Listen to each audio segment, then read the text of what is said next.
پھر شیطان نے دونوں کو اس درخت کے بارے میں پھسلا دیا اور جس عیش و نشاط میں تھے اس سے ان کو نکلوا دیا۔ تب ہم نے حکم دیا کہ بہشت بری سے چلے جاؤ، تم ایک دوسرے کے دشمن ہو، اور تمہارے لیے زمین میں ایک وقت تک ٹھکانہ اور معاش مقرر کر دیا گیا ہے۔ پھر آدم نے اپنے پروردگار سے کچھ کلمات سیکھے اور معافی مانگی تو اس نے ان کا قصور معاف کر دیا۔ بے شک وہ معاف کرنے والا ہے، بڑا مہربان ہے۔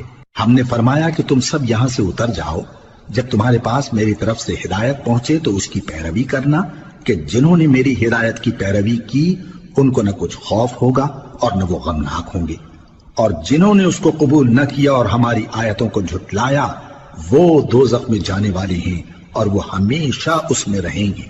اے آل یعقوب، میرے وہ احسان یاد کرو جو میں نے تم پر کیے تھے، اور اس اقرار کو پورا کرو جو تم نے مجھ سے کیا تھا۔